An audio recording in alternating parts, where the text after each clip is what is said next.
Hey, hey, hey, good morning out there in TV land, boys and girls. Welcome back to another Jedi Academy. I am Ranger J 1999 from the Reality Skewed Gamers crew.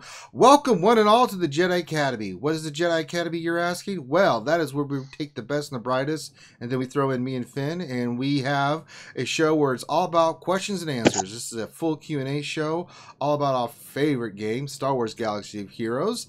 And if you would like your question submitted and answered, well, just get into the chat, pop in your question, make sure it's in the form of a question or has question tagged in front of it, and Dr. Finn, Medicine Woman, the angry troll extraordinaire, will scoop it up. He's been very angry this week, so do not mess with Finn. Finn, are you still angry, or are you a little bit more sensible today? No, I calmed down.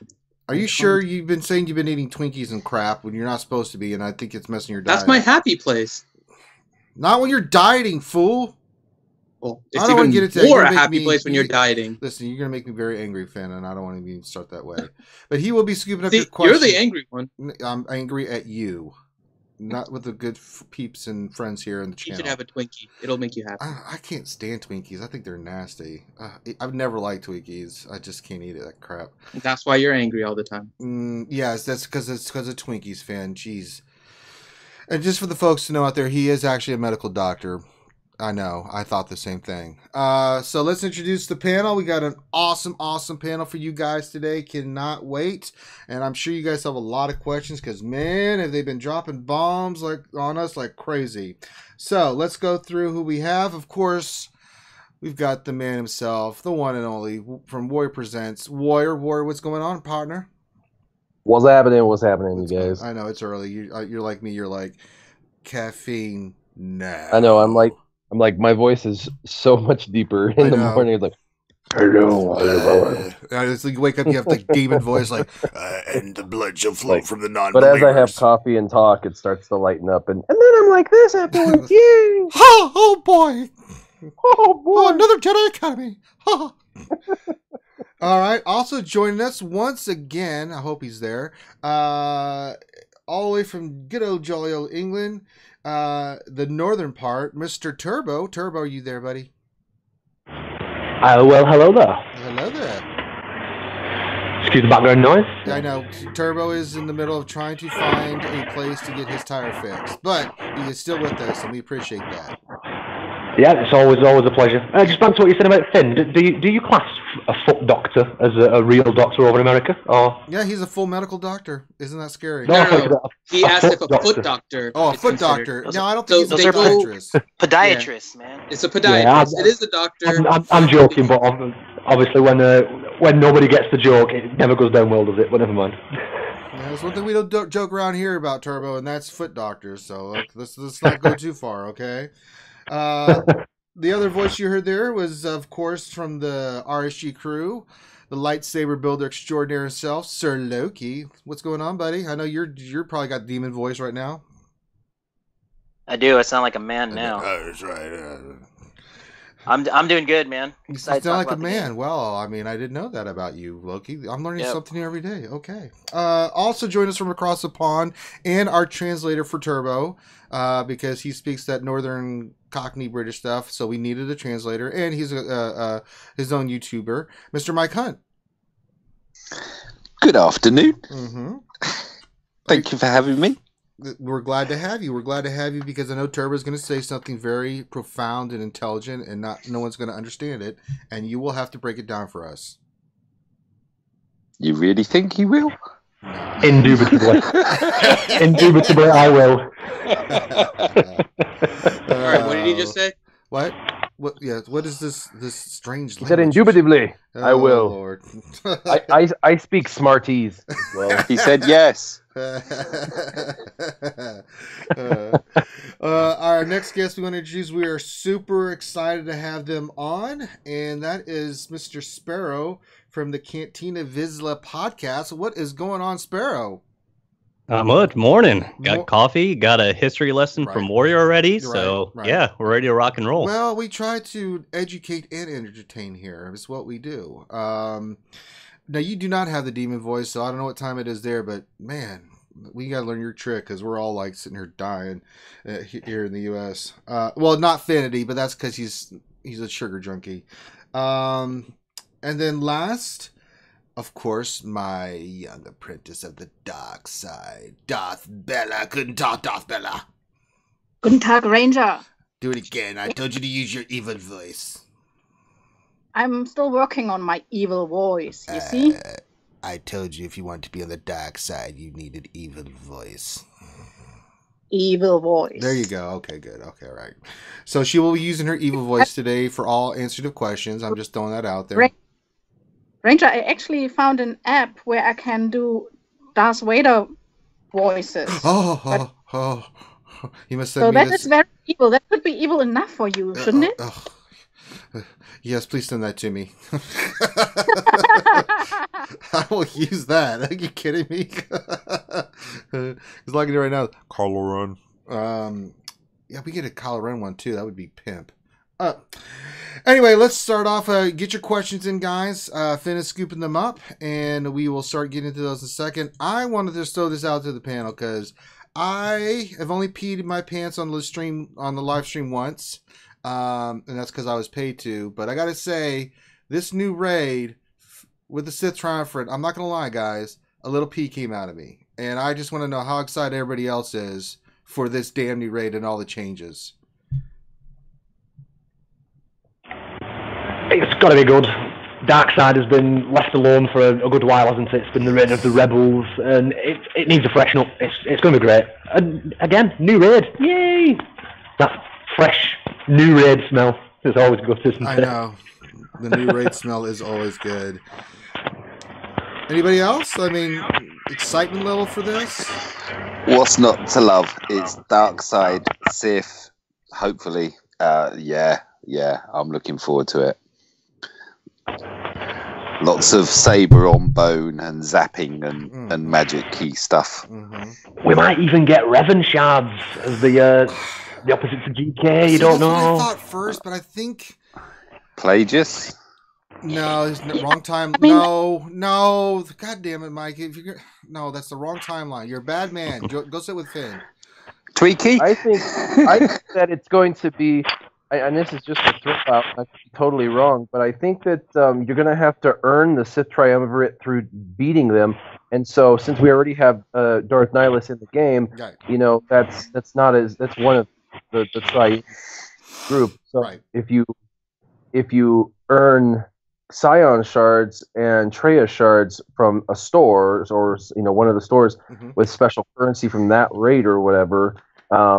Then you'd be able to have all three of the Triumvirate. And so I'm thinking that it's going to be that.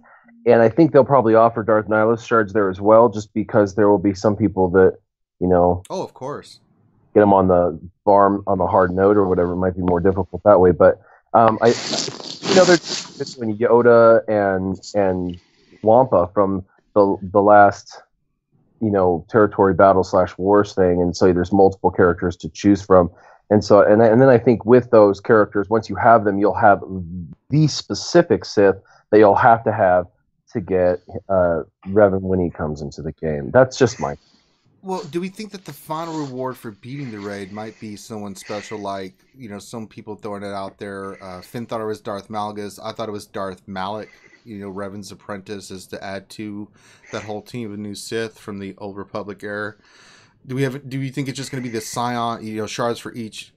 Because if it's 4 battles, that's 3 battles. You can get rewards for those characters. But do we think that the 4th one, if we beat it, there'll be? I just figured it would be like the store would have your currency that you get would then give you currency in the store. There would be those characters you had to face against. So it would be the Triumvirate, which is those 3. So that's what I thought. And then once you have them, because I think they're going to make them amazing. And then once you fight them and they kick your butt for 4 to 6 months, you're going to want them on your team. And so I would think they would want us to include them into ours. But I do see people's point, because rarely do they make a character amazing like General Grievous in Phase 1 and then let us have that version of that amazing character. So I can see the argument for no, we're not going to get Traya, but that would suck. But I am excited to see Traya spinning 3 sabers and just murdering me, after I do like 10,000 damage with 3 different lightsabers swapping me. She'll be triple mollywhopping me. Oh yes, literally, she is the originator of the triple mollywhop. And don't new raid releases also herald a level cap increase as well. Yeah, we talked about that too. I think level 9. Turbo, there's a lot of background music. Try again, buddy. Order the expensive tires. Yes. Continental. I think that was Warrior. Those are cheap tires here in the U.S. I don't know who it was. I thought somebody other was just background noise, and I was like, "Oh, there's Turbo at the store." Oh Lord. Don't order the retreads. Oh, actually, it's his missus, so it depends. I think it'll go up. Anytime that they bring out a new raid, they make it way more powerful than we're able to do it. Mm-hmm. They want it to be long term, and they don't want people to solo. And they're finally at the point where people are actually now soloing the entire hat. It's just a couple people in just a couple specific teams, and not a lot of people can replicate, but it's there. And it's now the process has been laid out. And Rancor, of course, is soloable, has been for a long time. So now they're bringing out a new raid. It's going to be difficult. You know, Team Instinct's going to, of course, try to, you know, beat it the first time it comes out, but I don't think it's going to even be beatable probably the very first time. I think there's going to be some tools and things that we're going to need to beat it, and we're going to have to learn it. And it's just, I'm hoping for something super difficult. And I'm sure the vast majority will love the raid, but there will be a quiet, or I mean, a very minority, a loud minority that will complain about it being, you know, way too hard and blah, blah, blah. And, you know. But do we still think the level cap? Go ahead, Sparrow, is happening? I think it's happening. I mean, I was super excited to see another raid, and my first thought was Ranger for you. I was like, man, he better be going into a dark room and laying down and calming down because someone's thrown some cold water on him. But and the second was theory.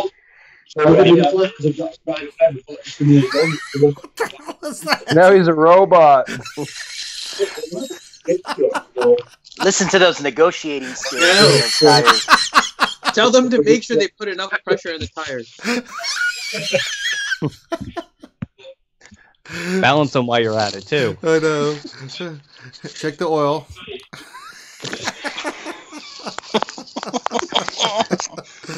Oh, I love Artorias track night. Why? What did he say? Not the tires you're looking for. These are not the tires you're looking for. Well, for sale if you want them. The coffee machine will make a cappuccino in 2 parsecs. to what Warrior was saying earlier, with the character shards.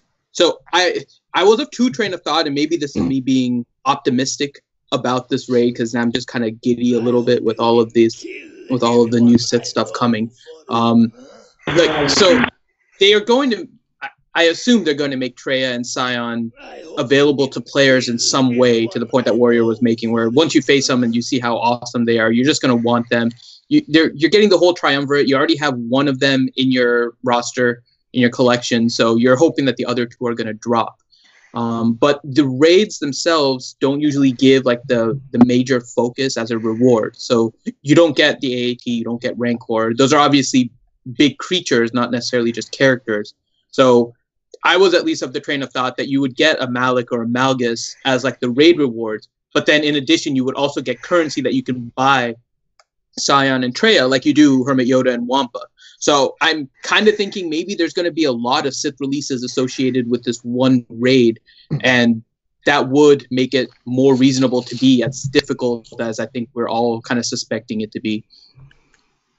And that train of thought's good, because if they really do release, you know, 4 different Sith into the game through an event only type thing where you had to have currency, it would make it really hard to get all of them and all of them 7 stars over a period of time, but it would be something that it would feel like an achievement. I mean, remember Darth Vader? Everybody would get him to 7 stars. It took over a year. Some people it took up to almost a year and a half. Oh, yeah, God. Yeah, and now people are just like, oh, I got Darth Vader at 7 stars. It's 6 months in. It's like, shut up.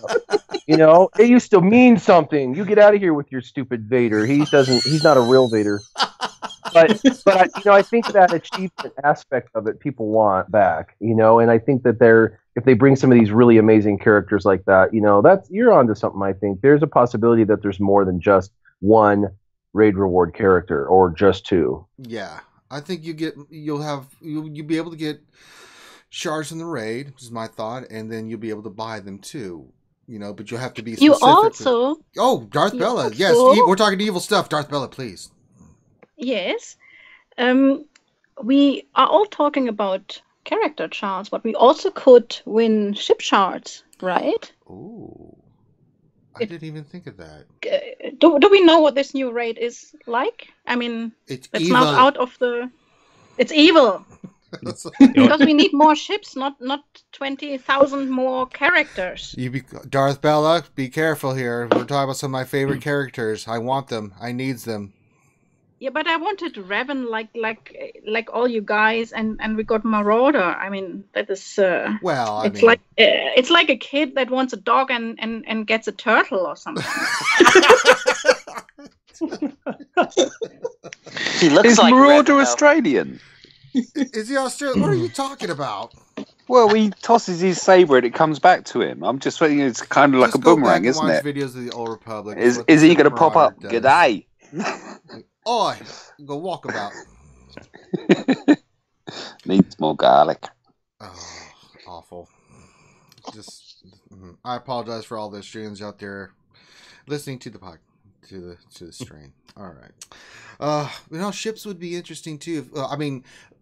I don't see why not. They didn't put some ships in there as rewards as well. It would be kind of cool. It'd be something different. We need more ships. Definitely need more ships. Awesome. Okay, let's start getting to questions. I just wrote everybody's name down as soon as I saw it, so we'll just go in that order. We'll start with the first question from Paul Morgan.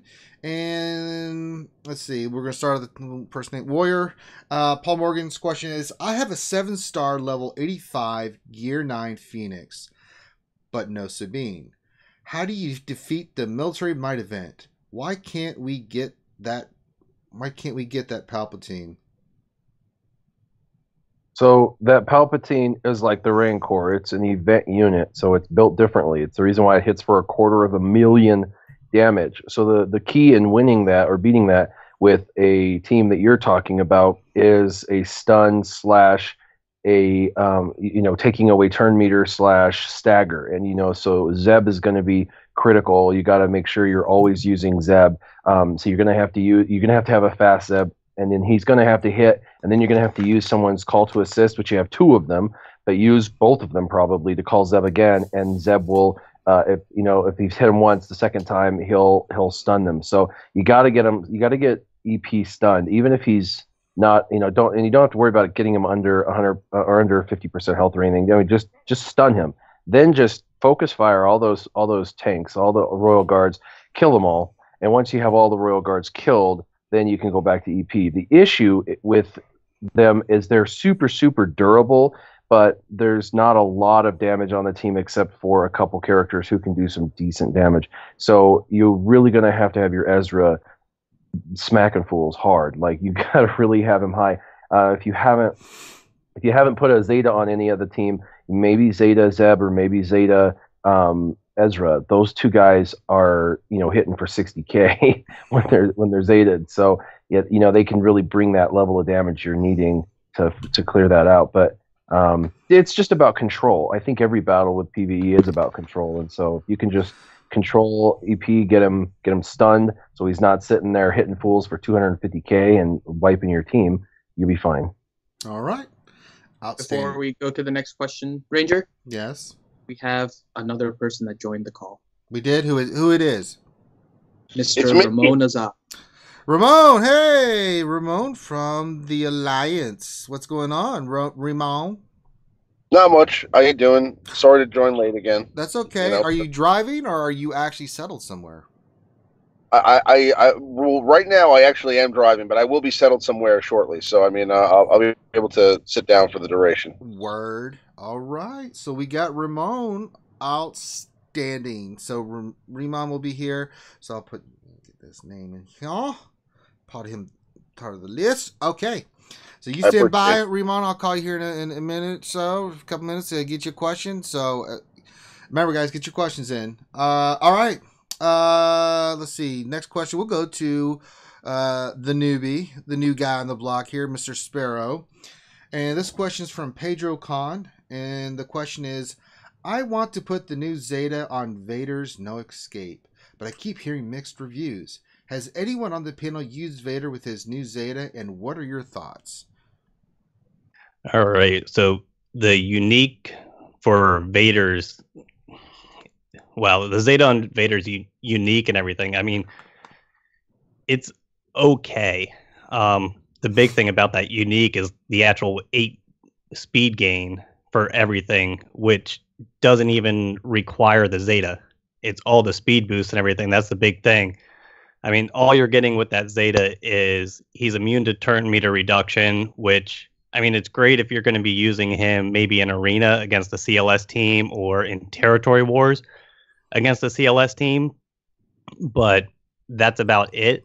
And then that last little bit with the gaining 5% health whenever a damage over time effect expires, that's only really going to be used and probably benefit him if you're trying to solo the hat or territory battles. So I honestly don't think it's worth it. It's more of the fact that that unique is there giving the speed, not the Zeta that is making that unique good. Yeah, I've been getting a lot of mixed messages on the, me and Finn looked at the Zeta too and stuff, and I mean, it's got usage, but it wasn't the mind-blowing thing that, everyone's was hoping it would be. I mean, anybody else, had a chance to play? I mean, Loki, you have everything, right? Have you played around with it? No, I have not. I haven't rated it. You get the speed bonus without it, so it's good work. So EP is good, and I think his stuff is solid additions to make him good with PvE, and I think you can hide him in PvP on the side. His leadership is going to be another solid leadership for PvE stuff if you want to take him in as a solid leader. And he was always a good leader in territory wars, but now he's going to be an even better leader in territory wars. So there's that. But the real winner in those 2 reworks was Darth Vader. One, it's going to help with his ship, making his ship more powerful, faster, more healthy himself. Plus, it's going to make him more arena viable with the immune to turn meter reduction. And as a leader, we haven't seen the full force of what Darth Vader's capable of yet, because nobody's even got to play with the Marauder and the Wampa side by side with him yet. And if you remember, some of the footage they provided us was with the Marauder on one side of him, Shore Trooper on the team or whatever. And so they do need, and Arnold talked about this in one of his videos, and I agree with Arnold wholeheartedly. I think the lack is actually in the tank quality on the dark side, and not so much the attackers and stuff. Because if you notice all the footage, they're constantly bringing in General Kenobi because that's like pretty much the best tank in the game for all purposes. And so there is a bit of an opportunity there, but the Marauder is built specifically with the Darth Vader lead in mind, and it's really powerful, and so is the Wampa under Darth Vader, and everyone's been looking for a reason to run Darth Vader, and that's why that whole solo team that came out for the raid was Darth Vader lead with Wampa. And so think about it with the Marauder. It's going to be interesting. And there's other characters coming into the game. So it's like they're not done. So I'm interested to see. I think that sometimes it's like our initial impression is by themselves with existing tools, they're not as good as we were hoping. And that's the truth. That's what happened with these two. They're good. They're better. They're not as good as we were hoping. I know Arnold got talked into it by Cubs fan Han to do the Zeta on the EP, and he was like all remorseful now. He's like, I can't believe I did it. But, whatever. It'll eventually work out. But Cubs fan Han, I watched it in our private Discord chat. I watched the two of them go back and forth, and they were arguing about how EP sucks. Arnold's pissed because Arnold loves Emperor Palpatine, and he's like, but he sucks, and he's tested him like 100+ battles with the Zetas. And then, of course, Cubs fan Han is like, I got to agree with you, or I got to disagree with you, and he's amazing, and I love him. And I watched it. I was giggling the whole time watching their argument on the Discord. And then finally, Cubs fan Han won because Arnold, he's like, do it, and Arnold's like, I did it, and sent a picture, and then he's like 10 minutes later showing pictures of his team getting slaughtered, and he's like, I have remorse. I'm like, oh, you let Cubs influence you. That's funny, but it's funny. Very nice. Do you, just wondering, do you think that these Zetas might be in preparation for the new raid? Is that where they might shine? Yep, and this kind of... Because, I mean, I saw all the reviews. I'm sat on 3 Zetas, and I was that underwhelmed, thinking, my Nightsisters beat Nightsisters. Why do I need to Zeta either of them? Yeah, I think when we reviewed them a little bit, they seem like they're going to be massively good in PvE content. We were looking specifically with the dark side territory battles. It looks like they're about to turn dark side territory battles around for a lot of people that were like just struggling with getting a lot of the waves and all that. But I think if it's building up to something even more, I think that would be pretty awesome at this point. But I think they're all designed for PvE particularly, and they're going to have their moment to shine here, I think, soon. All right. Let's go to the next question. We'll go to the lightsaber. One thing really quick, Ranger. Oh. Sorry. So we did get 2 donations in the time period. So we have Paul Morgan. I moved his question to the top of the list since he donated with a question as his comment. So we asked his first. So Paul Morgan donated $5. Thank you, Paul. And then Chrome Cobra asked a question, which is a little more of a fun question. So I have his queued up right for the fun section. So thank you, Chrome Cobra donated $2. Okay, thank you very much. All right, Loki, next question for you. Emperor Mogul says, question, what is better to Zeta? Jedi training Rey's Virtuous Protector or BB-8 Self-Preservation? I already have the rest Zeta'd.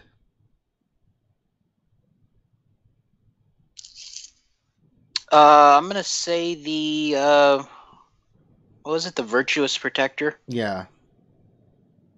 I would do that one. It makes her more durable. I can see both being beneficial, though. But that's only after you did, like, the leader and the roll with the punches. Yeah, I like it. I think I'm leaning toward Insight. I've only done the leader on her right now. But I might be leaning on Insight. I want her to, get the health and protection regain more. So if he already did Insight, then yeah, I would go the Virtuous Protector and then do BB-8's self-preservation if that's the very last like Zeta. I did the same, to be honest, Loki. I did the same.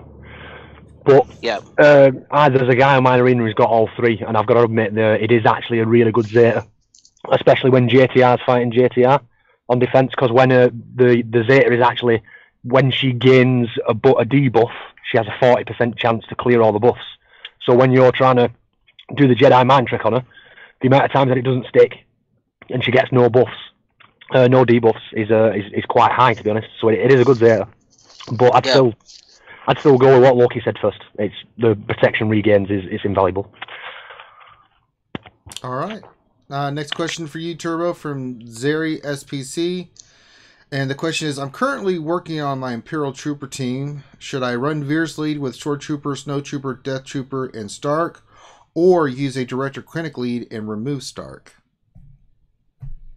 I prefer Starck. Everybody I speak to is, when you've got Starck, the higher gear levels and all his skills at max, he just makes the troopers properly overpowered, especially in comparison to Krennic.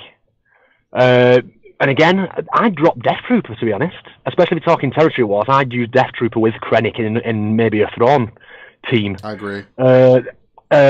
A good substitute for Krennic, so have Starck, obviously Yazir's lead. Magma Trooper, Snow Trooper, because it's all about the AoE. You're building that team to defeat Nightsisters, aren't you? So to get around the GK Taunt and the Zombie Taunt, you want as much AoE as possible. So Magma Trooper is an option. Obviously, you've got Shore Trooper. If you want to make it a little bit more robust, you can stick Storm Trooper in there instead of Magma Trooper. But no, definitely not Krennic in a Veer's team. go with Starck 100%. 100%. Yep, I agree. Or again, if you've not got Starck, I wouldn't put Krennic in there. Maybe have Stormtrooper and Death Trooper as well as your Snow Trooper, just to make it a bit more robust. Well, that's the way I'd go. There you go. All right, next question from Mike Hunt. It's from Nathaniel Miller. What's the best use of crystals for a mid-game free-to-play player? Chromiums, energy refreshes, hard node refreshes, shards, or gear? Energy refreshes. Yes. I personally, I threw a question out into the stream chat earlier. Well, I told you not to do that. No. Just within the stream chat. It wasn't a question for you to ask. But it was just about Emperor's Demise.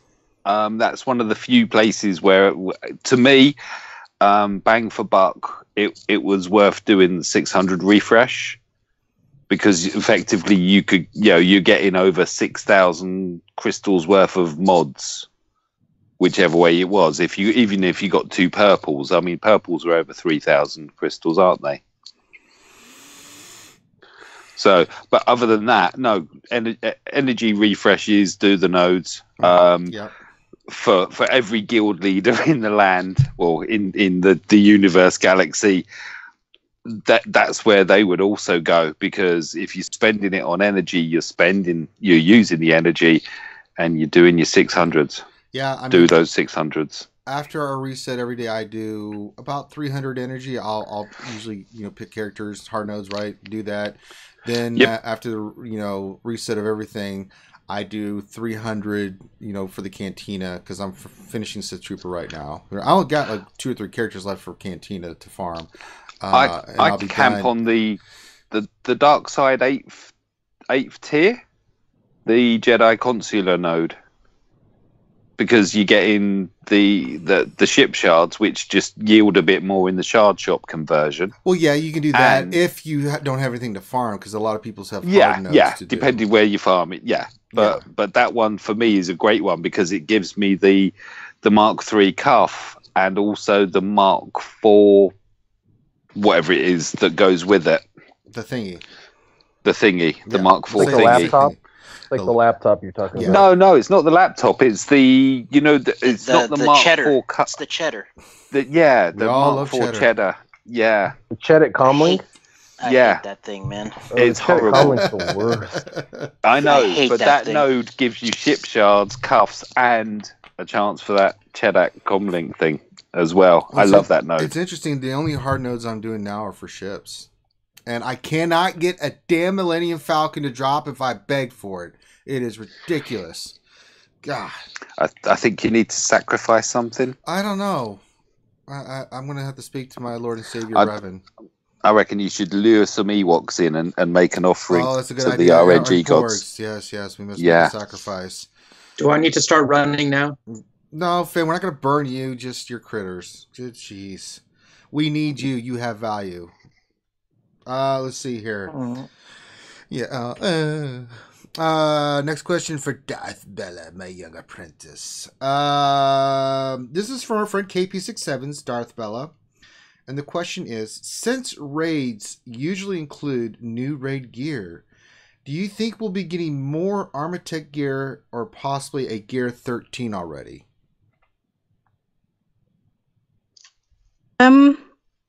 Yeah.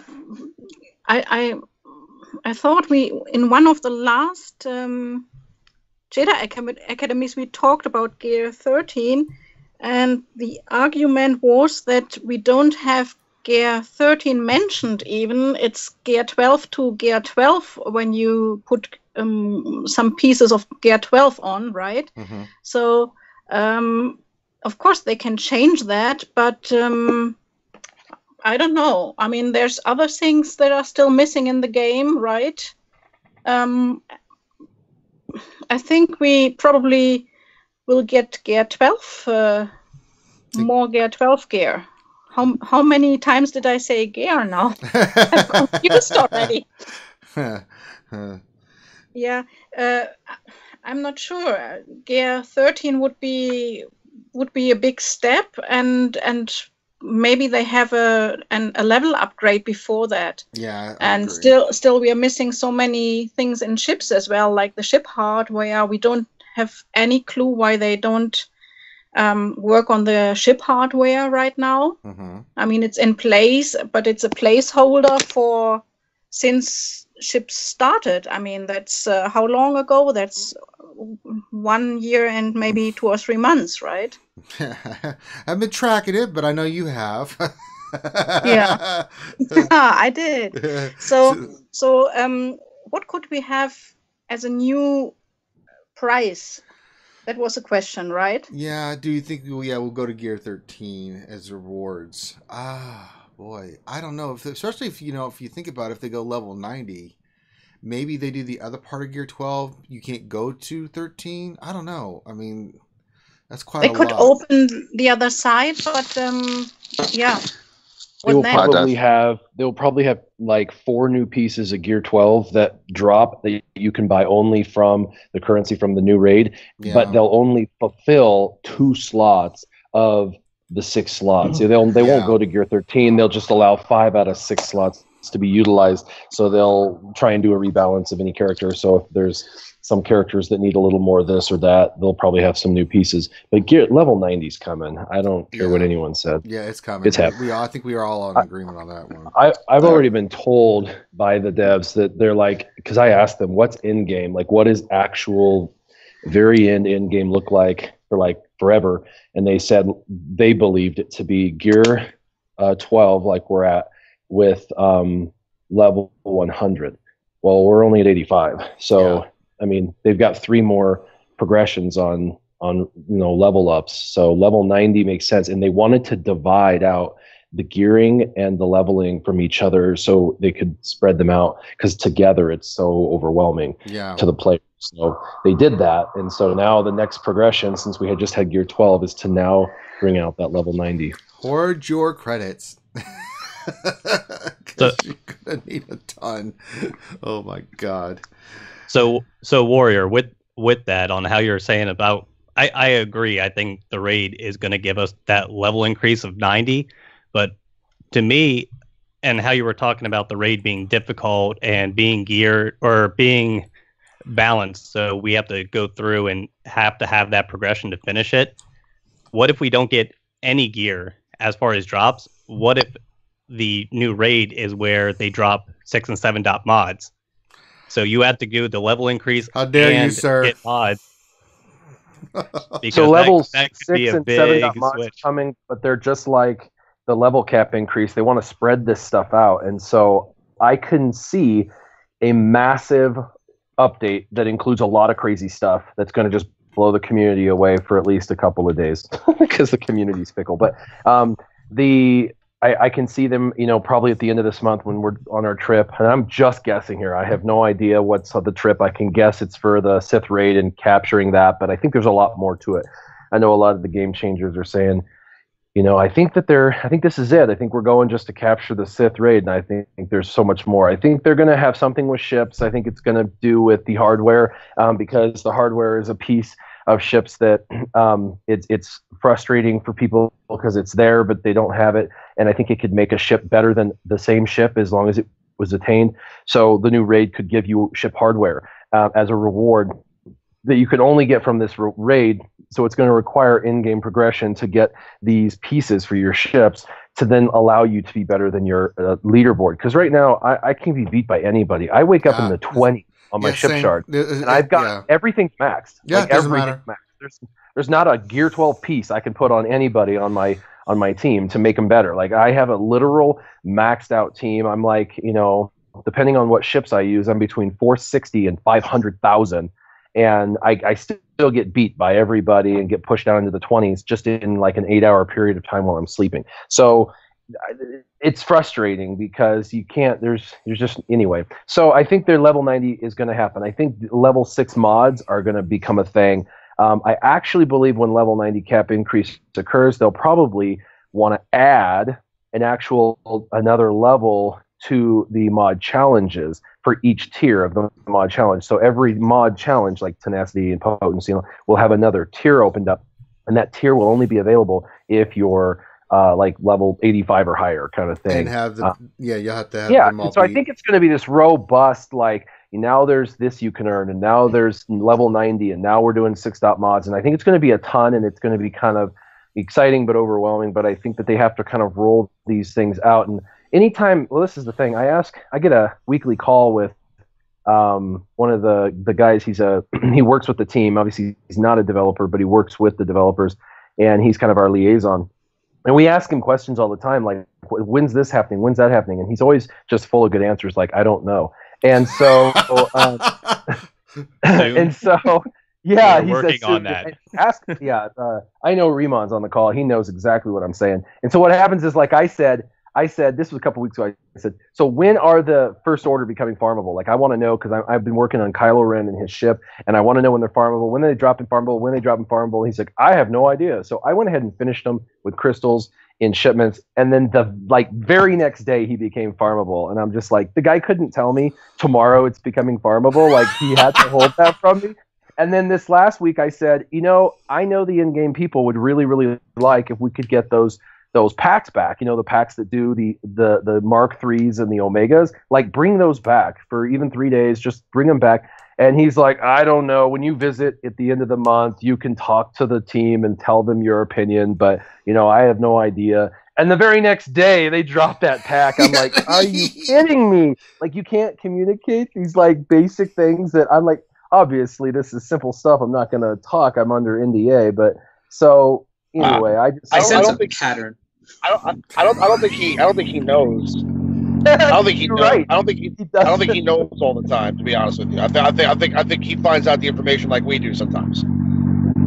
Well, I just wish he was a little more connected, because, like, literally the question I ask is answered the very next day with a yes. But it's like he's telling me it's not even on the roadmap. Like, there's nothing even on the roadmap, and I'm like, how is that possible? That's not even on their roadmap, Maybe next time, Warrior, since there seems to be a little bit of a pattern, you can be like, well, when is Revan going to come? Because I think the community would really like Revan, and maybe the next day he'll drop for us. Come on. We lambaste him with that question every 5 minutes. I mean, he literally gets peppered with that. He gets peppered with questions about, like, when characters are coming out, or when 7-dot mods are coming out, like, every week. You know what I mean? So it's part of the deal. No, don't start putting that thing in his head. I feel like he legitimately sometimes doesn't know the answer, and he just he's telling us the truth. I mean, but it's just a matter of, like, sometimes with this game, like for example, Dark Side Territory Battles, right?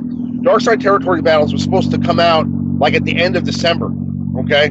And we were told, like, we were going to be doing Territory Wars first, and then Dark Side Territory Battles, and then, like, literally we got, like, an email, like, within 24 hours telling us the Dark Side Territory Battles are starting in, like, 2 days, okay? And it's like, it was, like, moved up a whole month.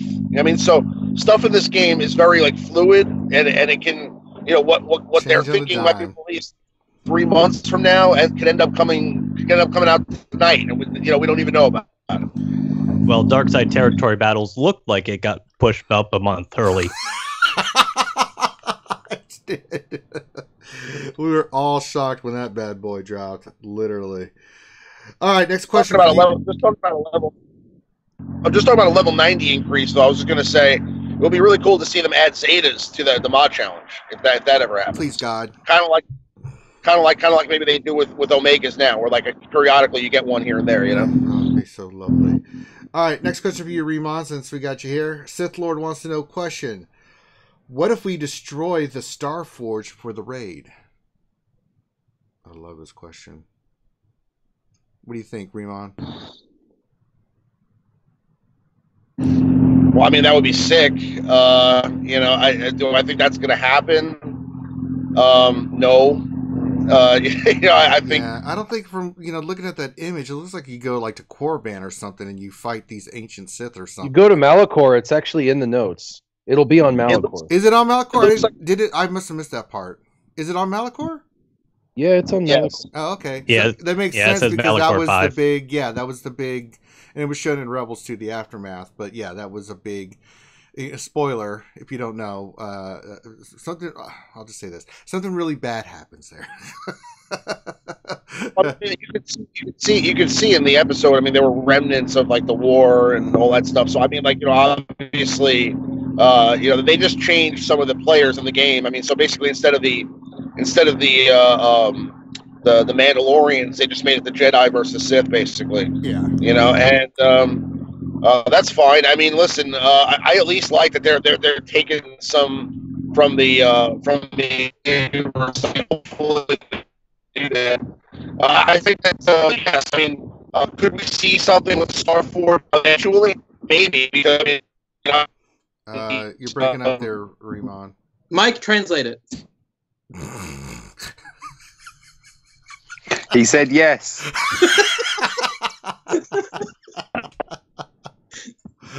Well, hopefully we can give Riemann in a better spot. We'll get him another question here. So, all right. Let's see. Next question back to the top. Let's see. Hear me now? Okay, yeah. Go ahead and finish now, Riemann. Okay. Can you hear me now? Yeah. Go for it. Okay. Yeah. So I'm just saying. Yeah, I think that we'll probably just end up facing the Sith, like Traya, and we'll probably have a different version of Nihilus that we have to fight.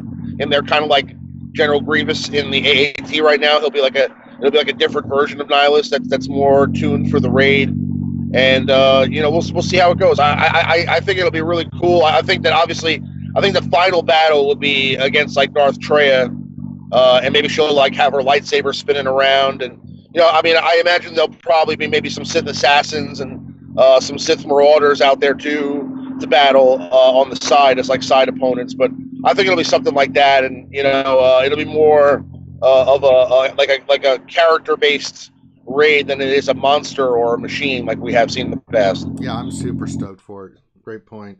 All right, let's go back to the top to Warrior. This is some Zeri SPC question. What is the best defensive team with a Kylo Ren and Mast lead? I really, really love Kylo Ren and Mast in First Order. Oh. So that's a good question. It depends on what individuals have. They're obviously asking what's just the absolute best case scenario. And there's probably a bunch of First Order lovers listening right now waiting in bated anticipation for me to say the wrong characters. So let me go ahead and say the wrong characters for you.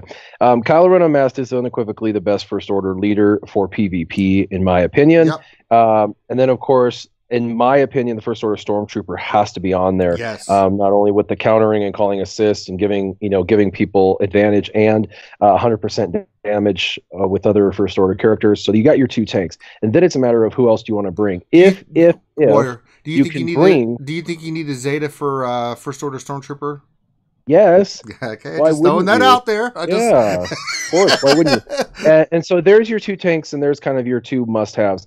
Then it goes into what everybody else thinks. And some people, First Order Executioner would obviously be on that. He's now one of the most OP just base damage dealers for the team. So you've got Kylo Ren Unmasked, First Order Stormtrooper, and Executioner.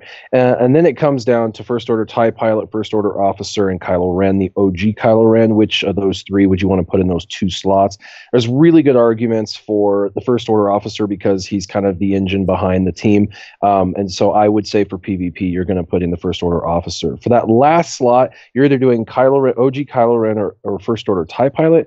And in my opinion, I would do First Order TIE Pilot. He's just a faster, higher damage dealing character, but Kylo Ren is he does a lot of damage as well. He's really durable. He can bring back that protection, regeneration. So I know a lot of people, including when they do territory wars, that they actually say drop First Order TIE Pilot and do the other Kylo Ren as well. So it's a debate, but I think nobody would debate. If you had all of them maxed out and had access to all of them, you'd do Kylo Ren Unmasked, you would do First Order Stormtrooper, you do First Order Executioner, First Order Officer, and then you would either in that fifth slot put Kylo Ren OG or First Order TIE Pilot, one of those two, with a lot of people who are First Order lovers probably leaning towards Kylo Ren. I just think defensively, on defense, because that's what he asked, I think First Order TIE Pilot would be edged out over Kylo Ren because it's played better by the AI. There you go. Yeah. Any Finn. room for Captain Phasma anywhere on that team, Warrior? No, Finn, you're a bad man. No, and Phasma's cool, but not for PvP and not for the top 5 for the best defense. Phasma doesn't have a spot on a defensible team, in my opinion. All right. Next question for Sparrow. This is from Gus989, and the question is, what special event has more Zetas as a reward? Talzin's bonus tier or Wicket's? I am trying to decide who to farm for shipments, Wicket or Talzin, and this could be the deciding factor. Ooh. I'm not on Warrior. Are you able to do those end events? I am not sure with those. I've just kind of been slowly going at it. Yeah, I wasn't paying attention. Sorry, because I wasn't. He asked whether the bonus tier for Mother Talzin or Wicket has more Zetas. The bonus tier has 2 to 4, but you only ever get 2. Is that on both of them then? Yeah, both of them offer a 2 through 4 Zeta option, and you only ever get 2. So on the last tier, I always earn 2 Zetas for that final tier. Then you can bring it. Well, to answer his question then, as far as picking out which team, if they both offer the same amount of Zetas, I would say go with the Mother Talzin. Nightsisters are going to have a lot more benefits throughout the whole game over the Ewoks right now. Yes, I would agree. You only need Mother Talzin 7-star or Wicket 7-star. That's the only caveat to get that last tier. Then the last tier, you take in any freaking person you want to win, so you can win with whoever. But Mother Talzin has by far way more usability than way more usability than the Ewoks. Calm down, fan. I agree. I know. I was afraid to say that. He agrees. No, it's okay. I love Ewoks outside of the game. I have settled on the fact that the Ewoks in game, unless you have them like all Zeta and gold gear, which isn't worth it, are not going to be useful anywhere. Did they change the parameters on Ghosts of Dathomir? I was able to do the second one for what seemed to be for the first time on my alt account with a 3-star Talzin. Or was that always the way? Is that the one just for Zombie and Spirit though? Zombie and Spirit don't require it. It's only the Mother Talzin one that requires the bonus tier being a 7-star Talzin. Thank you. All right. Next question to Turbo. Are you there still, Turbo? Or are you still fighting the monsoon and the tire problem? No, he had Bluetooth problems now, actually. Okay, so we have no Turbo. All right, Sir Loki, next question to you. This is from, I want to say Josu Garcia. And the question is, since the new raid is based on the Old Republic universe, which factions do y'all think will get a raid bonus and or faction pass? Sith, Jedi, bounty hunters, or scoundrels? I will say Jedi, and they will force us to gear 12 our Jedi. You've been saying that so you got to get your ETH Koth ready. Oh my God! Don't say that. Yeah, I think they're also going to, going back to an earlier comment about soloing the raid. I have a feeling that they're just going to stretch this one out as far as they can. I mean, they have to. They don't want anybody to solo it within a couple weeks when it comes out. So they're probably going to make all the effective factions and tunes that were effectively soloing the current raids. They're probably going to make it so you can't do it anymore. And then they're probably going to give those factions that just are useless in the Rancor and the Heroic AAT the needed buffs so we can use them. And I'm hoping they've been really stressing that they want to come out with these modes where you have to exhaust your whole roster. I want this thing to be challenging and hard. So it would be good if they had that feature where, we actually had to use up our whole roster or close to it to have a chance of taking it down. All right. Next question. Go to Darth Bella. And this is from Alexandru Gross. Question. Is CG going to do something about those players who have taken advantage of the bug and got Chimera without having the 5 rebel ships? It pisses me off because I have to fight them in arena and it's not fair. I opened a ticket on the forum about 3 weeks ago, but nothing happened so far. What do you think? I think you can't undo what has been done, right? It's their fault for that they messed up with this event and that they didn't react right away. I mean, they could have done something then. They won't change anything now. I don't believe that for 1 second that they will just move on, and hopefully next time the event comes it will be fixed. But I don't think they will take away any of those ships. And I mean, it's a disadvantage if you're fighting them in arena, right? They have different ships, but since the new game mode, Territory Wars, you need to look after all your ships and for territory battles as well. So everyone is advised to build these ships, not just for Chimera, for the dark side, but also for the light side and for ships in Territory Wars. So I don't know what to say. I mean, it's unfair, but I don't think they will do something about it. Yeah, I don't think they're going to go back and take all that away. I mean, I don't know what their possible solution is other than say, oops, apologize and move on. So I agree. All right, next question. They're just going to pull a Britney Spears. They should at least apologize, because I think it was really a bit messed up. I mean, we worked all hard on our Phoenix ships, and some just got it for in an easy way, so to say. Yeah. What were you saying, Warrior? They're just going to pull a Britney Spears. Oops, I did it again. Get that out of here. Yes, probably. All right, next question to you, Mike. The question is from RSG 10 Bears, and the question is: I have a Gear 12 Atom put together that my Old Ben and Biggs both require. I run Old Ben in Squad Arena and Biggs in Fleet Arena. Please help me decide which to give it to.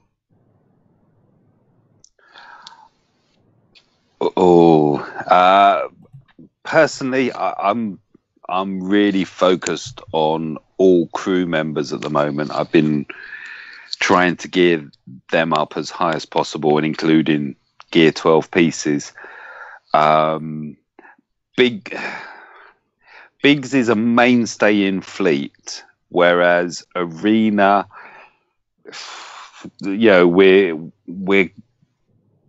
we're in a variable meta arena at the moment, so he could switch squads, whereas the chances of dropping Biggs from his Fleet, I would say, are pretty remote. So with that would be my suggestion, would be to pop it onto Biggs. Old Ben is pretty well, he is a tank already.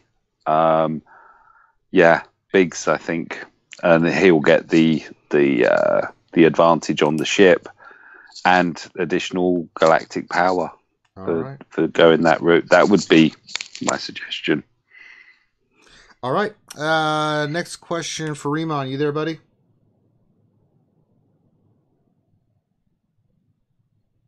Riemann? Still on the call, but he's not saying anything, so okay, we can come back. Is Turbo there, or is he still gone too? No, Turbo's Bluetooth is gone, so I don't think he'll be back. I'll let you know if he comes back. Okay, we can just skip him. All right, we'll go back to the top then, to Warrior. Question from Abhahi Bazniat. Question: I have CLS, it binds an R2 number crunch already Zetaed, and I now have 20 more Zetas to give. Should I do it for combat analysis or learn control? What's the team he's running? I have no idea. I'm just saying, which Zeta should he use? That would make sense to know what team he's using as to which Zeta. But let me just say that the one that's overlooked the most, in my opinion, by YouTubers and their suggestions is R2's other one that dispels with light side crits, because the one he asked for, and the reason is because it gives your entire team cleansing capability, and it's like Thrawn for the dark side, but better, because all they have to do is beat the hell out of the other team and they clean themselves up. So that one's really underlooked. A lot of people don't really pay attention to that one. They're like, well, I definitely Combat analysis. You gotta. Everybody wants to, or numbers crunch. I mean, everybody wants numbers crunch, which is really the better of the two. But combat analysis is awesome. It's absolutely awesome. So it'll make a huge difference in his team. That's the one I'd go with. Okay. All right. Next question from our good friend Comb Cobra, a sponsor of the RSG crew. And let's go to Sparrow. Sparrow, the question from our friend Comb Cobra is Starck Zeta necessary for an Imperial Trooper team?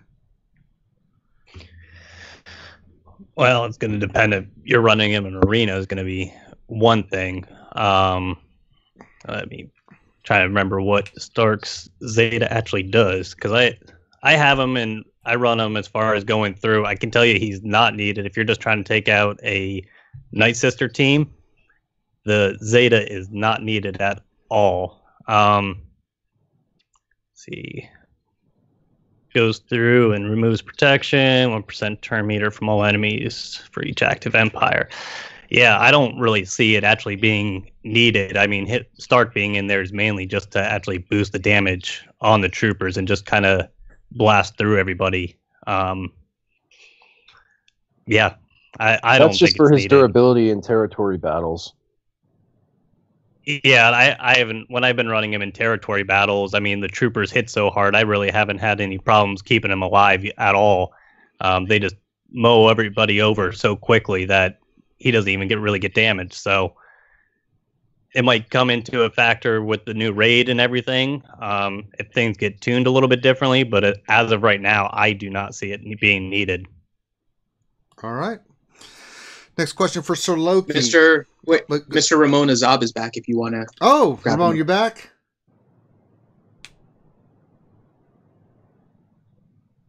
Ramon? He was just typing to. I hope Ramon is back. Unless I am here. I'm sorry. I just had to unmute myself. I apologize. There you go. If you could do that, that would help me out tremendously, Ramon. Yeah. No, I when you guys were talking, I thought I was like, because I was kind of trying to follow the order things, and I thought you were talking. I thought I still had Darth Bella to go and a couple other people. So I thought I had past that point, buddy. All right. So next question for you then. This is from 68 Freight Train, and the question is: for dark side territory battles, have you guys tried running any teams without depending on a solid tank? I've been having a lot of success running teams built purely for offense. What do you think, Ramon? I mean, we typically try to have a tank in there, but I'm saying it's a good idea. I've had success with that running Sith teams because I mean, because of the stealth. I feel like the stealth sometimes works as like sort of a pseudo taunt for you. So I mean, it kind of like it kind of helps out because you're never going to be able to attack the same character consistently throughout the battle. So I mean, it's like if you don't necessarily have a tank with a Sith team behind a Darth Maul Zeta lead, for example, I think you can get away without having a tank there. But I think that having it, I think that if you're running an Empire squad, I think having either Shore Trooper or Stormtrooper or something like that is beneficial to you. So if you have the opportunity to run them, I'd say yes. But I mean, again, with teams like maybe Imperial Trooper teams, can you get away without it? I mean, I'm saying possibly, especially in those battles where you have like one or two battles, like these special missions. But I think with the 4-wave combat missions, you're going to want to have some sort of protection for the team. So I would say, yeah. I mean, is it doable? I mean, we're not like specifically going for teams that don't have tanks. I mean, we're trying to make sure that we have a tank in pretty much every squad. But again, I think with teams like that have stealth as a mechanic, I mean, like when you have R2D2 on your team, let's say for light side, he basically acts as a tank himself because he can choose any character that he wants to basically be unstealthed. So then you're forced to attack that character. So I mean, I think in that same regard, let's say a Darth Maul lead kind of gives you that same benefit, if that makes any sense. All right. Next question for Sir Loki. Question from Jake Stevens. Question: I am free to play. I have Xylo, Zeta First Order Stormtrooper, Zeta First Order TIE Pilot, Zeta Crew, and First Order Officer. I've ran First Order in Arena thinking there would be new tunes that would rise them up. Do you think we'll see more First Order to make them viable? I hope so. I hope we get Snoke or we get Hux. There's a lot of First Order ships, but we don't have a First Order capital ship yet. So I'm hoping they do release more First Order. I'm a big fan of First Order too. I want them to be viable in Arena. They're pretty good in territory wars, but right now they do possibly need a couple more pieces to make them a little more maybe a meta in Arena or outside of the PvE content would be good. All right. Next question for Mike. This is from Nathaniel Miller. Any tips for the Mythic Emperor's demise? Yeah, don't run Imperial troopers. I mentioned earlier, I thought that the rewards on there were pretty good, and I thought bang for buck, worth the refreshes. First time round was Tarkin lead. I ran Tarkin, Vader, Shaw, Palps you have to use, obviously, and Death Trooper. I put Death Trooper in there just because you're facing 5 rebels and he's going to double tap them with the chance of dazing and then stunning if you've got the Omega on him. Second time round, just because I think that Gar is so great, unfortunately he's not arena viable. Similar squad, but with a Gar lead instead of I dropped Tarkin and put in Gar as the lead. So that they had a chance. I mean, the opportunity of countering a counter team is just too good one to miss if that's an option. But yeah, my Imperial troopers they got completely wiped out. I wouldn't advise using them. This is for the Emperor's Demise event? Yeah, the tier 3, the new, new one, the right? Mythic, Okay. yeah, the one today. Okay. Yeah, I did 3 refreshes, I think. Okay. All right, next question. This is for Darth Bella. This is from Varkesh. Question: which ship defense, being so harsh to attackers' target lock teams, is it worth going to a turn meter based team with a guaranteed target lock such as TIE Advance, Biggs, both U-Wings, and TIE Reaper? Yeah, I mean, it sounds as if it's either turn meter or target lock fleets. Pretty much. You don't need to separate those two. I mean, you can have target locks and turn meter reduction or turn meter advantage, whatever. Many ships, if you have a look at the ships, many ships manipulate turn meter, and some of the most common lineups include those ships, like the TIE Reaper, for example, and Bistan. And Bistan, on the other hand, has an irresistible target lock. So one thing doesn't include the other. And TIE Advanced also manipulates time and has irresistible target lock. So those two ships are real good ships. Okay. There we go. Next question for Riemann. You still there, buddy? Are you on mute? Riemann? I give up. He's always on the road. Go get him, Finn.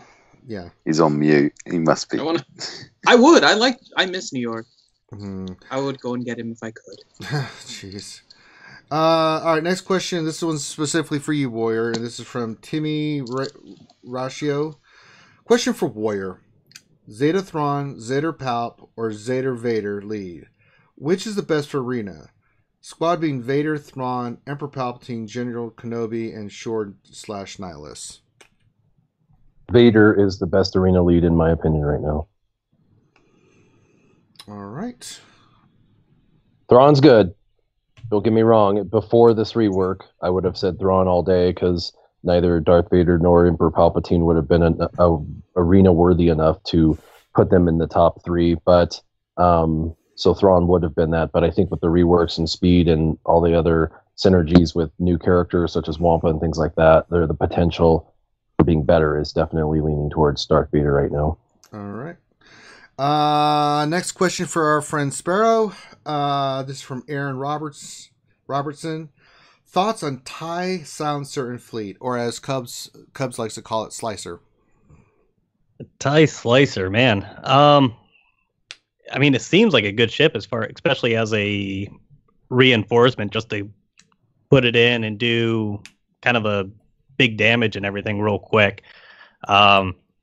Other than that, I mean, it's just hard to go through, especially with those target lock teams with a Thrawn capital ship to actually go through and replace it in a starting lineup. But overall, it's a good ship. It's hard to go through and replace any of that starting lineup with the way the ships are laid out right now. Yeah, my second fleet battle, I used him, and that ship came off the bench and just started wrecking. I was like, yeah, buddy. He really is a good reinforcement. I'm running Silencer in my main fleet at the moment. How brave! I switched TIE Advanced for Silencer, so I'm running Silencer, FOTP, TFP, Biggs, and I'm missing a 5th ship. Yeah. Can't remember what the 5th one is. But Reaper, of course. I'm loving the amount of stuns I'm getting. My Silencer goes first, and target. I was answering in the stream chat that I tend to target either if Bistan's present, I've got to get him gone, because as soon as he stealths, he will kill you. He'll just take your TFP and you're almost dead in the water, sort of thing. But yeah. The stun on him is excellent. Does if you can keep him well protected. On defense, though? I've used Silencer in the 4th position and switch with Poe because the AI seems really bad with. It doesn't use his basic. It tries to use his special like all the time, and that kind of screws up the Silencer. There's 2 arguments to that question, though, isn't there? Because the first and foremost, no, because everyone's going to target me because I'm running something slightly different. But other than that, like Warrior was saying earlier, 500k and still dropping down to the 30s each day. I mean, I think I haven't gone into the 40s. I've started my climb in like the mid 30s quite often, but to be honest, I'm not overly protective of staying in the top 10. I enjoy the climb. I enjoy fighting different opponents. So you get more options, which may be slightly cavalier, but yeah. Silencer. I was asking the question about introducing Silencer into Fleet, and I just thought, you know what, let's just try it. And no, it's good. I'm tempted to double Zeta crew just to boost it up even to the next level. All right. Next question for Sir Loki. This is from Aaron Ratliff. And his question is, I keep seeing that Rex is such a great leader, but as a new player that went Phoenix, I've never used him. When will Rex be useful? Sir Loki, can you help Aaron out here? What was the question? When will he be useful? Yeah. Or? Yeah, should I read it again? Just the last part. It says, I'll read it again. I keep seeing that Rex is such a great leader, but as a new player that went Phoenix, I've never used him. When will Rex be useful? So his problem is he's like squishy, right? Even at 7-star gear 12, he's squishy. But he's useful. I mean, you definitely want to 7-star him. He's got a ship. It's it's a good ship. It's super tanky. It protects itself. It regains protection, and you know, it was good. I mean, I used it when it came out before the dark side fleets started coming up. But Gear 10, Gear 11 is still viable. You know, even if he gets taken out quick, his leader ability is really what you want. So even in arena or territory wars, territory battles, that leader is still invaluable. With the turn meter gain, they also get health. But overall, I mean, he's one of the best leaders in the game, in my opinion, still. I mean, the tenacity up, the turn meter gain, and then the leader is just, it's stood the test of time through all the metas. Mm-hmm. Even with JTR, you know, making an appearance in arena and being very, you know, meta heavy right now, you can still use a good Rex squad to beat that team pretty easily. Yep. So, he's never going to go away. He's like timeless, I think. Yep. I agree. All right, next question for Darth Bella. This is from Revenator. Question: any thoughts on when we are getting ship hardware abilities?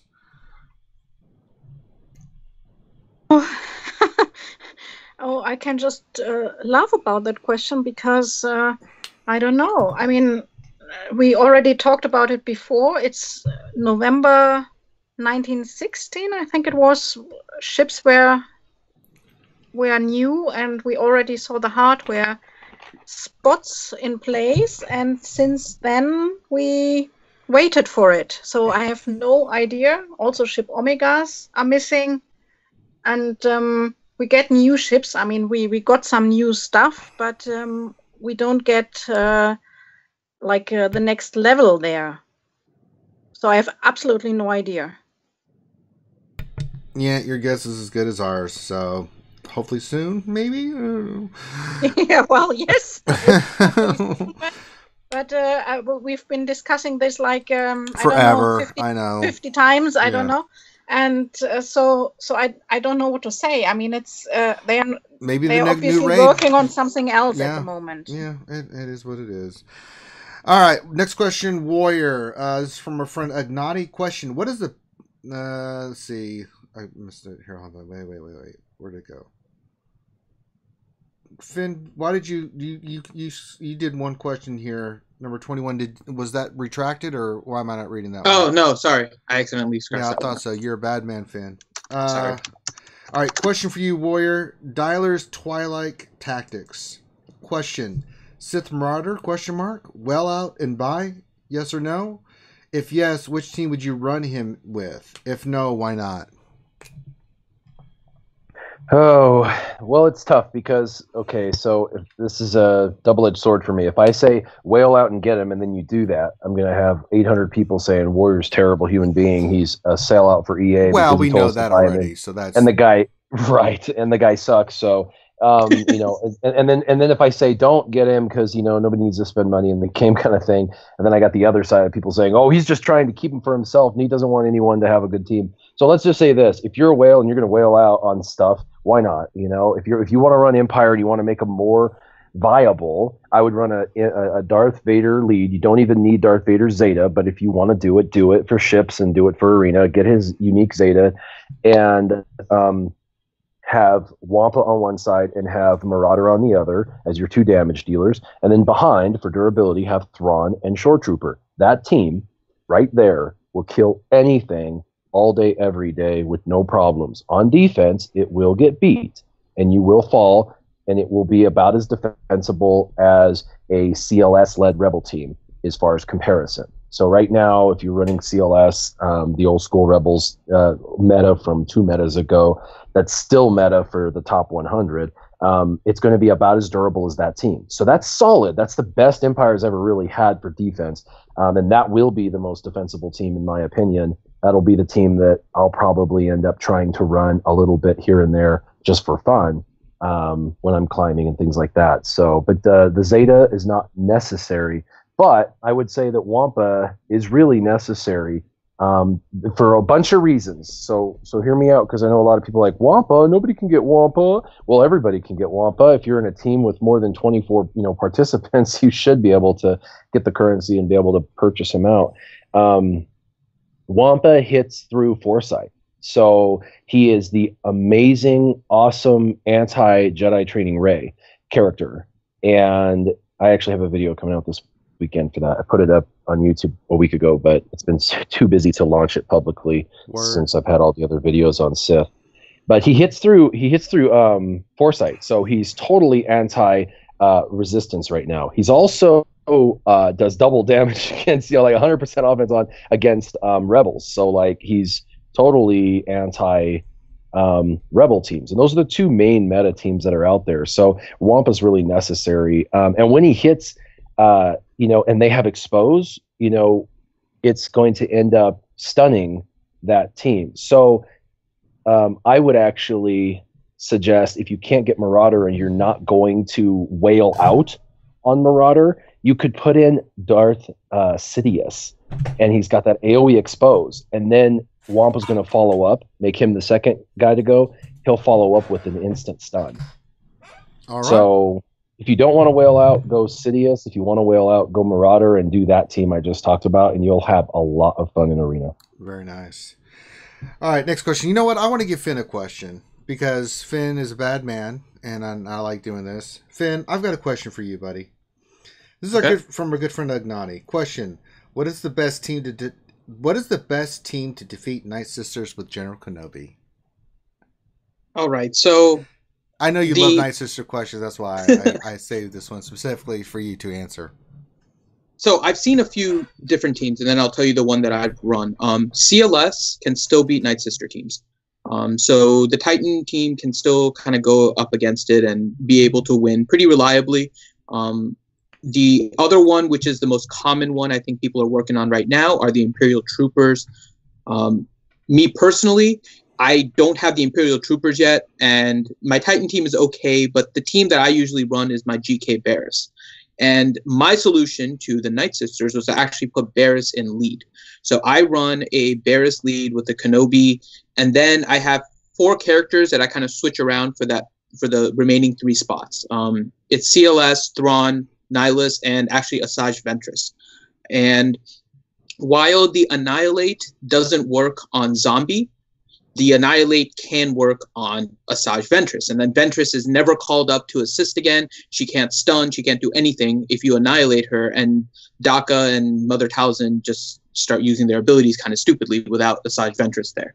So I will typically keep CLS and Darth Nihilus on my team permanently, and then I switch Thrawn or Asajj Ventress based on the zombie. So if it's a weak zombie, Thrawn's Fracture kind of becomes useless, so I'll put in Asajj Ventress, and if it's a tanky zombie, I will go with Thrawn.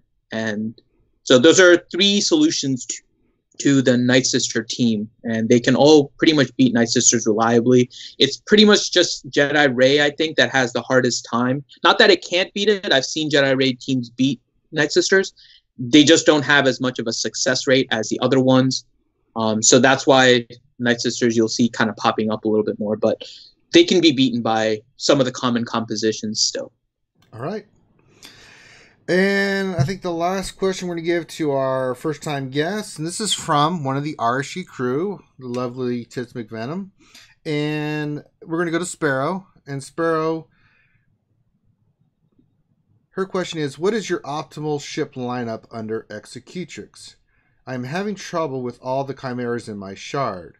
I'm currently running TIE Fighter Pilot, First Order TIE Fighter, TA, Biggs, and Rex ships. Poe, Bubba, and Fives and reinforcements.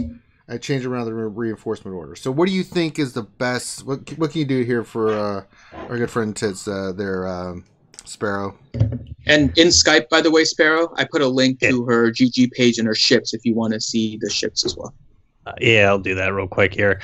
I mean, going through is, I mean, you're definitely going to want to probably run a target lock team. So actually having there the starting lineup, TIE Fighter Pilot.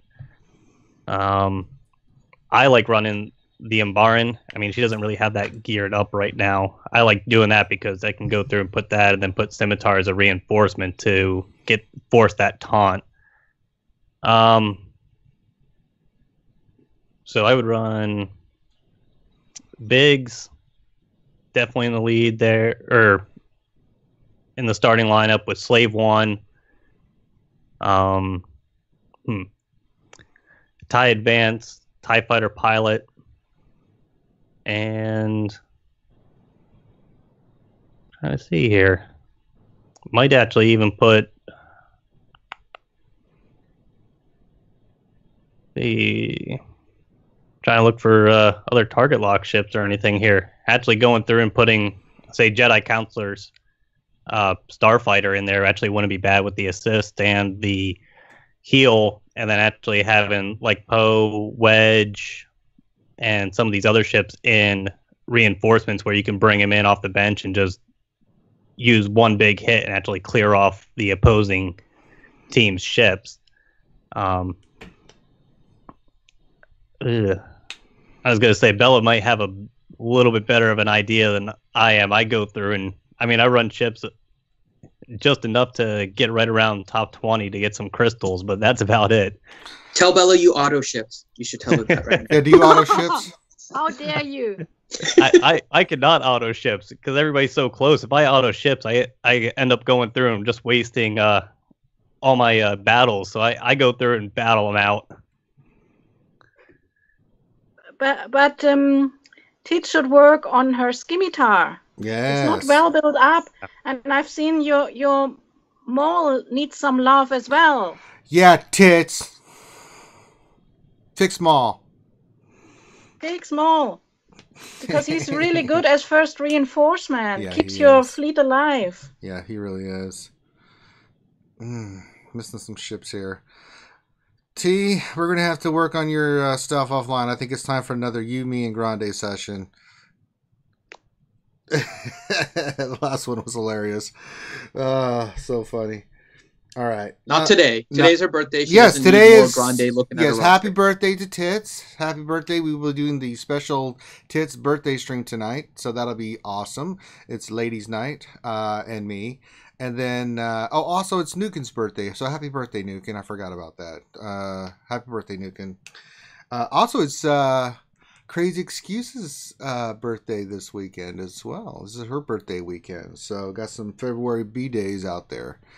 All right. So I think that's all the regular questions. Let's get into some fun questions. Comb Cobra. He wants to know who'd win a 1v1 territory war against each other, Warrior or Loki? Ooh. 2 men enter, 1 man leaves. What's his GP? I think it's 900 billion. It's going to be a tie. No, only one can win. I could actually see a tie. So this is the deal. I know how to build really, really, really amazing defensive teams. I don't do as well as a lot of the guys in TI on offense. I mean, I know the theoretical teams I should be using to win, but I just feel like I don't do as well as some of the other guys offensively. So I'd probably set up some defense that he'd have trouble getting through, but I'd also struggle with some of his defensive teams, and it probably would end up in a tie. Well, you're at a disadvantage where because he gets 20,000 crystals every month from CG. I'm just throwing that out there. Yeah. Cool. You haven't mentioned his God mods either. Oh my God, his mods are sick. Ugh.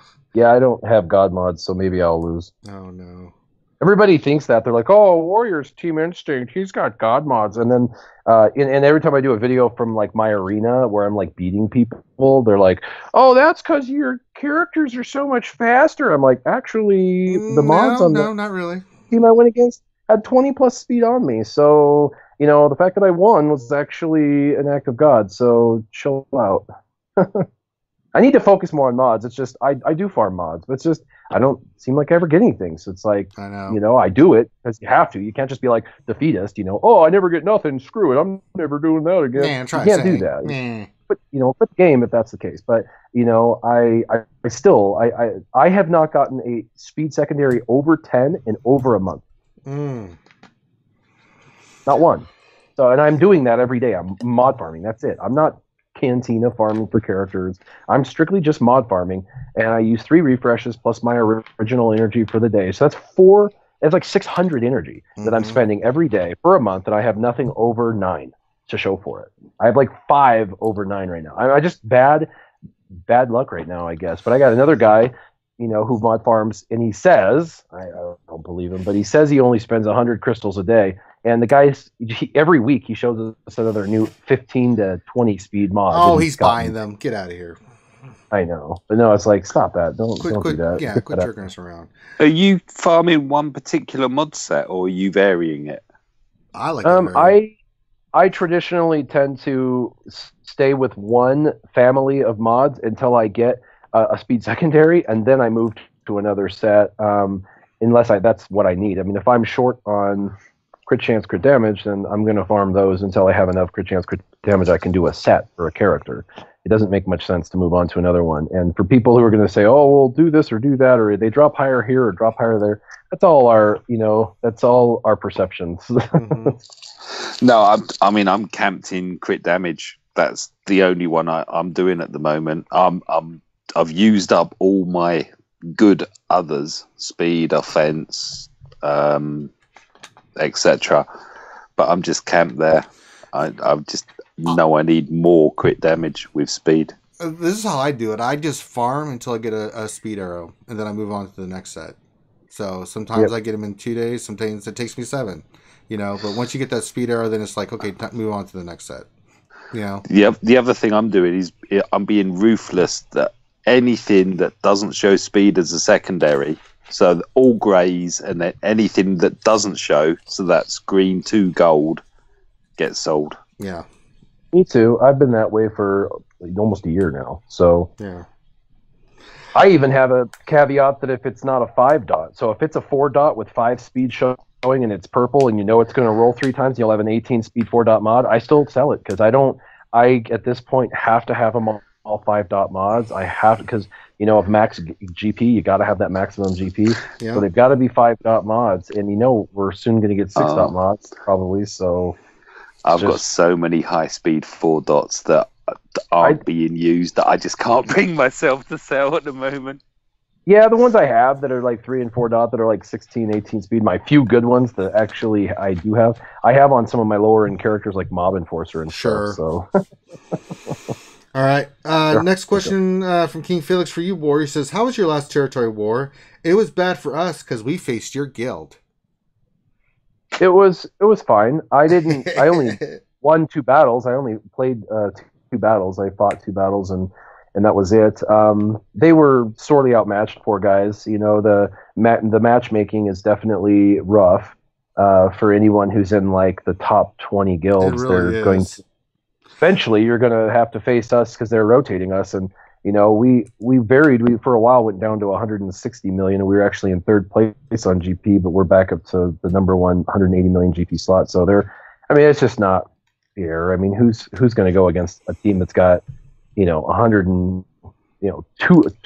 million more GP and have even a chance? It's kind of unfair, but I don't know. They need to create a tiered system, in my opinion, when you're playing on that war. If you're at 20 million GP less, each victory should earn you a percentage more of the banners, and if you're have a higher, you should earn less banners because you've got that advantage. And the higher the variance, the greater the variant on the banners should be. It should go that route. It really should. But I understand it's not a perfect product. They're doing their best. And at the end of the day, I mean, there's no shame in losing to a guild that's got 20 million GP less, and the rewards are so closely similar for 1st and 2nd.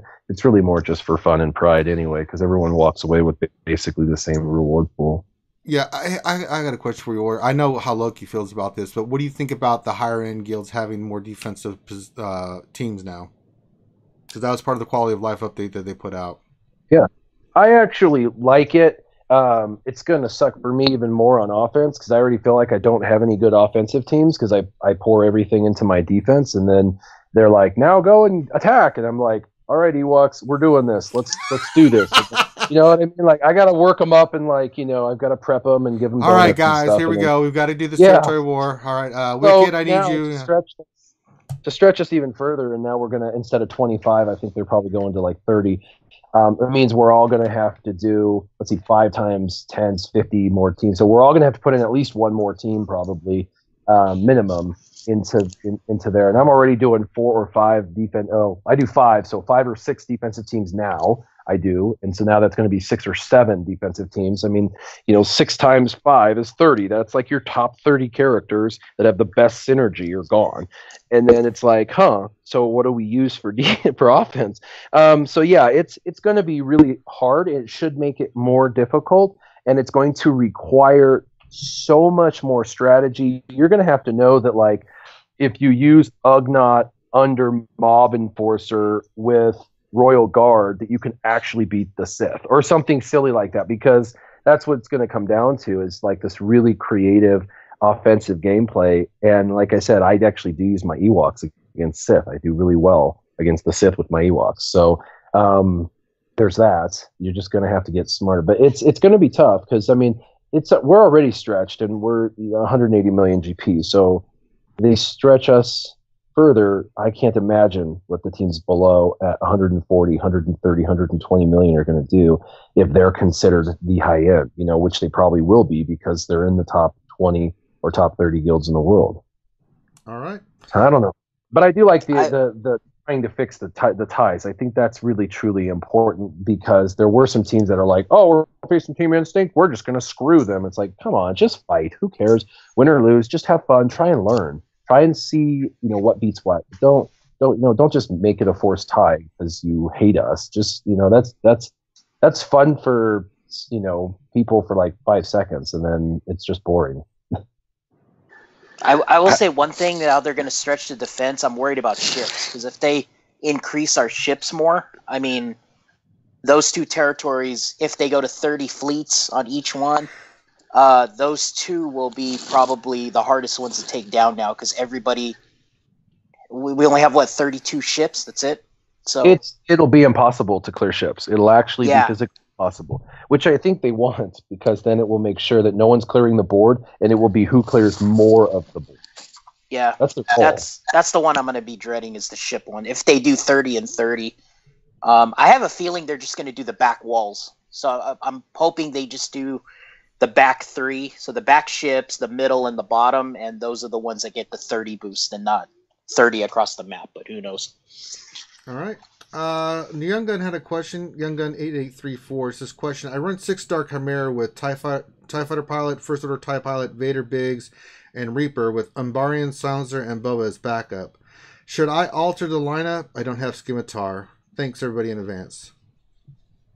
No Scimitar. What's the backup? See, the backup was Umbarian, Silencer, and Boba. Those are all good backups. I wouldn't change anything. I would have, except for if he has Poe Dameron's X-Wing, I think that should become a part of his lineup. X-Wing. I love Poe. It's one of the fastest ship in the game, period. It's the fastest ship in the game. So, and it's a guaranteed crit against non-protected ships, which is what you're going to face. Everybody's running the Imperial TIE Fighter, so you really should have Poe in the backup at a minimum. I have people that run Poe in the first 5 lineup, just because they can take out the Imperial TIE Fighter in round 1 instantly. They're just like, boom, done. It's instantly 4 versus 5. So. All right. Question from Barquez for me. Oh, okay. Question: would Ranger wear a dress if he got a 7-star Falcon? No, I'm not going to wear a damn dress. I'm not even finishing your question. Y'all guys quit asking me to wear a damn dress. I'm sick of it. Ugh, God. I hate you, tits. You did this to me. All I get is questions like, what if I give you this? No! I am not a prostitute. Ugh. Damn it. All right, next question from Cristiano Ronaldo. Well, hey, we got a famous person watching us. Hey, I just want to ask a simple question. Is Cristiano Ronaldo better than Lionel Messi? A, yes. B, definitely yes.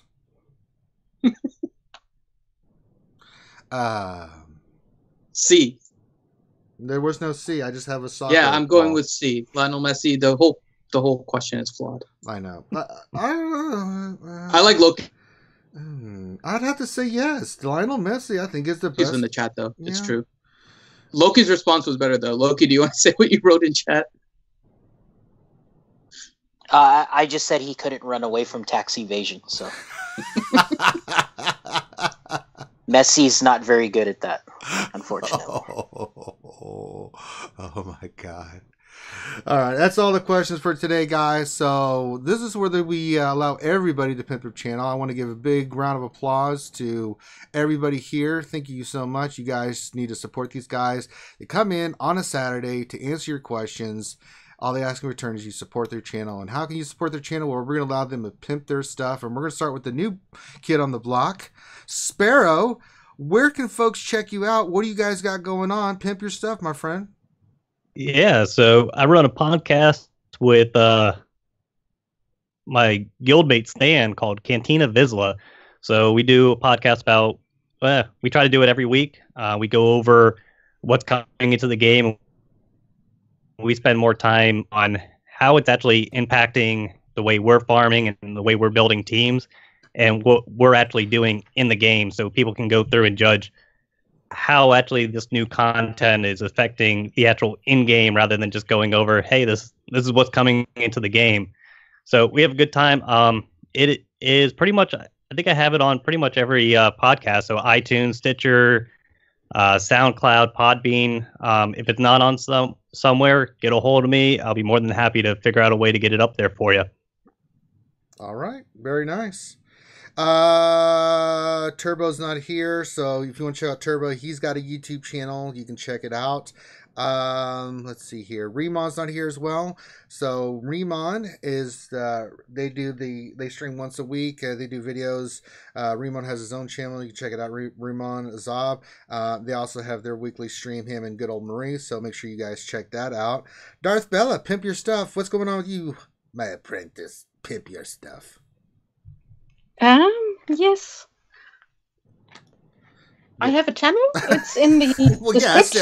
I didn't do any new videos still. All right. Well, Bella, you need to do an interview. I will offer my services. Just start doing the interviews again. People love it. I thought you said you weren't a prostitute. This is an interview. Shut up, Finn. You're a bad man. No one likes you. Go ahead, Bella. I'm sorry. So I'm speechless now. But Ranger, we'll talk in PM, right? That's right. Damn it. I'll show you. We don't want Finity to listen. No. He will anyway. We can't stop him from that. But yeah. I mean, maybe we'll distract him with Twinkies. Like, look, piece of candy. I think so. Yeah, there we go. Okay. Warrior, where can folks check you out, my friend? They can check out my roster reviews at Warriors Roster Reviews. That's obviously YouTube /Warriors Roster Reviews, or at my main channel, Warrior Presents. And then I'm also on Twitter at Warrior Present. And I'm on here every Saturday morning for the most part. And unless he's vacationing to some exotic location, which might be happening this month. The end of the month, Sacramento is Malachor. No, shut up, Finn. Sacramento's exotic. Yeah, not. Oh God, Mike, pimp your stuff, buddy. Thank you for having me. I've got a YouTube channel, mike.hunt.swgoh. Pretty much share my gaming experience with everyone. Mentioned earlier, I'm running Silencer in my fleet. Had a surprise territory war win with Rex lead. That's with Vader and Wampa, 6 stars.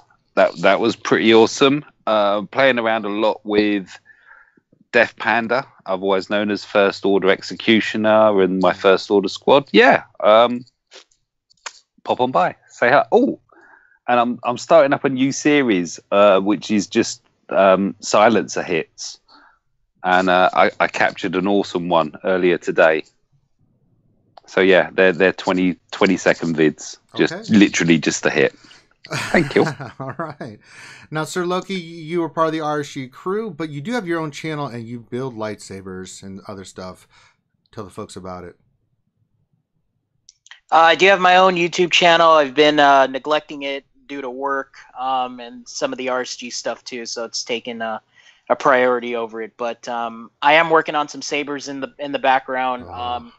I'll definitely be putting those videos up soon. But yeah, just been having fun with it. Check out the channel, and if you're interested in the hobby, then always hit me up on the Discord, and we can talk about if you need some direction, if you want to start building your own, I'll be more than happy to help you out. Loki, what if I want to Dude, build I totally have to hit you up. Yes. I have to hit you up. Yeah, definitely. We got to do that. Yeah, it's a fun hobby, man. I mean, seriously, I actually advocate.